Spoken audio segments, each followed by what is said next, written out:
बोलिए श्री विष्णु भगवान की जय। शयनी एकादशी की जय। सद्गुरुदेव भगवान की जय। आइए आज फिर एक परम पावन एकादशी महात्म का श्रवण करते हैं।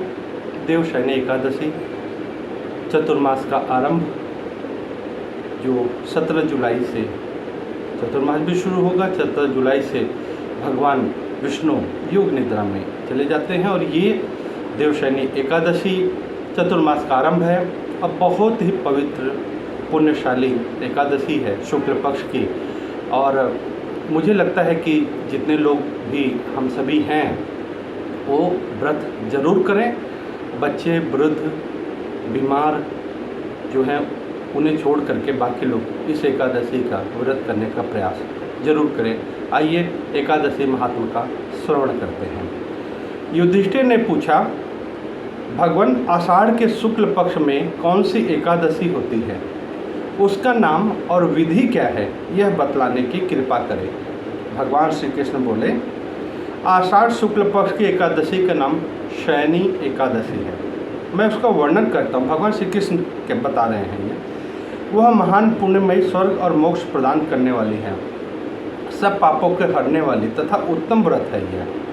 आषाढ़ शुक्ल पक्ष में शयनी एकादशी के दिन जिन्होंने कमल पुष्प से, ध्यान दीजिएगा, कमल पुष्प से कमल लोचन भगवान विष्णु का पूजन तथा एकादशी का उत्तम व्रत किया है, उन्होंने तीनों लोकों और तीनों सनातन देवताओं का पूजन कर लिया। ब्रह्मा विष्णु महेश तीनों का पूजन एक एकादशी में भगवान श्री हरि का पूजन करने से हो जाएगा। हरिशयनी एकादशी के दिन भगवान का एक स्वरूप राजा बलि के यहाँ रहता है तथा दूसरा क्षीर सागर में शेषनाग की सैया पर तब तक शयन करता है जब तक आगामी कार्तिक की एकादशी नहीं आ जाती है। अतः आषाढ़ शुक्ल पक्ष की एकादशी से लेकर कार्तिक शुक्ल एकादशी तक मनुष्य को भली भांति धर्म का आचरण करना चाहिए। जो मनुष्य इस व्रत का अनुष्ठान करता है वह परम गति को प्राप्त होता है। इस कारण यत्नपूर्वक इस एकादशी का व्रत करना चाहिए। एकादशी की रात में जागरण करके शंख, चक्र और गदा धारण करने वाले भगवान विष्णु की भक्तिपूर्वक पूजा करनी चाहिए तथा ऐसा करने वाले पुरुष के पुण्य की गणना करने में चतुर्मुख ब्रह्मा जी भी असमर्थ है। राजन, जो इस प्रकार भोग और मोक्ष प्रदान करने वाले सर्व पापहारी एकादशी के उत्तम व्रत का पालन करता है वह जाति का चंडाल होने पर भी संसार में सदा मेरा प्रिय करने वाला है। जो मनुष्य दीपदान, पलाश के पत्ते पर भोजन और व्रत करते हुए चौमासा व्यतीत करते हैं वे मेरे प्रिय हैं। चौमासे में भगवान विष्णु सोए रहते हैं, इसलिए मनुष्य को भूमि पर शयन करना चाहिए।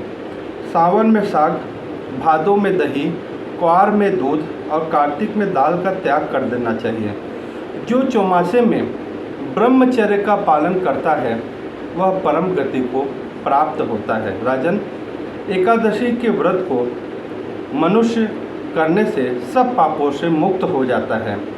अतः सदा इसका व्रत करना चाहिए और कभी भूलना नहीं चाहिए। शयनी और बुधनी के बीच कृष्ण पक्ष की एकादशियाँ होती हैं, वे गृहस्थी के लिए व्रत रखने योग्य हैं। शुक्ल पक्ष की सभी एकादशियाँ करनी चाहिए। जैसे कुछ लोग हैं कृष्ण पक्ष की एकादशी नहीं करते, शुक्ल पक्ष की जरूर करते हैं, लेकिन ये जो चतुर्मास में है शयनी और बुधनी के बीच में जितना समय है उसमें दोनों पक्ष की एकादशी का हम पुण्य जरूर प्राप्त करें और भगवान श्री हरि, श्री विष्णु सबकी मनोकामना पूरी करें।